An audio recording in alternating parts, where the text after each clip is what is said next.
പൈതൽ മലയുടെ ചരിത്രം പറഞ്ഞാൽ ഏകദേശം 500-ലേറെ വർഷത്തെ ചരിത്രമുള്ള മലയാണ് പൈതൽ. ഏഴിമല ആസ്ഥാനമായിട്ട് താമസിച്ചിരുന്ന മൂഷക രാജവംശത്തിലെ ലാസ്റ്റത്തെ രാജാവായിരുന്ന വൈതൽക്കോൻ എന്ന പേരിൽ അറിയപ്പെടുന്ന രാജാവ് വനവാസം ചെയ്ത മലയാണ് ഈ മല. അതുകൊണ്ട് ഇതിനെ റിക്കാർഡിക്കലായി 2 പേരുകൾ അറിയപ്പെടും. ഒന്നാമതായി തന്നെ വൈതൽ മല എന്നും രണ്ടാമതായിട്ട് പൈതൽ മല എന്നും.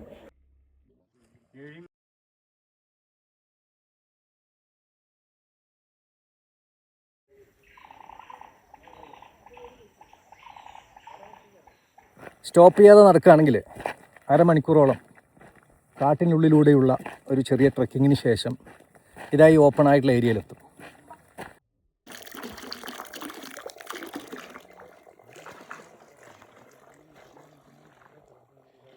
ഈ മലയോട് ചേർന്ന് ഇതിൻ്റെ കിഴക്ക് വടക്ക് അതിർത്തിയിൽ പങ്കിടുന്ന Karnataka state Kodagu ഡിസ്ട്രിക്റ്റിൻ്റെ Coorg മലനിരകളാണ്. Paithal Mala watch tower നമ്മൾ അവിടെ നിന്നാണ് നടക്കാൻ തുടങ്ങിയത് അല്ലേ? ആ വെള്ള ഏറ്റവും മുകളിൽ കാണുന്ന വെള്ള ബിൽഡിങ്ങിന്റെ മലയുടെ മുകളിൽ കാണുന്ന വഴിയുടെ അപ്പുറത്ത് കർണാടകയാണ്. അതിന്റെ അപ്പുറം കർണാടക അല്ലേ? ടിക്കറ്റ് കൗണ്ടർ വരെ ഇപ്പോൾ റോഡ് ടാർ ചെയ്തിട്ടുണ്ട്. വണ്ടികൾ നമുക്ക് ഇവിടം വരെ കൊണ്ടുവരാം.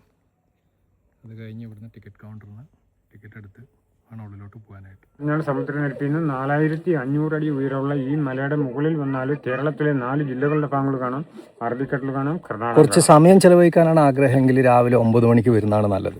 9 മണിക്ക് കയറി കഴിഞ്ഞാൽ നമുക്ക് 5 മണി വരെ എത്ര സമയം വേണമെങ്കിലും ഇവിടെ ചെലവഴിക്കാം. വൈകുന്നേരം 3 മണിക്ക് എൻട്രൻസ് ഗേറ്റ് ക്ലോസ് ചെയ്യും. 5 മണിയുടെ മുമ്പ് നമുക്ക് തിരിച്ച് എൻട്രൻസിൽ റിപ്പോർട്ട് ചെയ്യാൻ വേണം.